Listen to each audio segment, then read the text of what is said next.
we're tired, my family is tired na yung mga banat, mga akusasyon, investigasyon. Kita nyo naman, 2025, kaliwat kanan hanggang sa nanalo na po ako, dinidemanda pa ako, pinapaimbestigahan pa. So no, wala akong plan. Mahirap.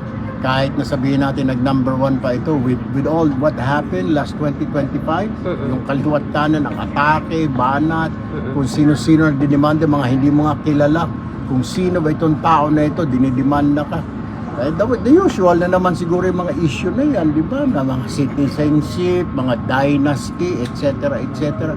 Ganun na naman yung hahanapan ka ng butas. Well, I would say na thank you po siguro for the political analyst. Maraming salamat po for I'm not interested po, nor my brother Rafi he's not also interested.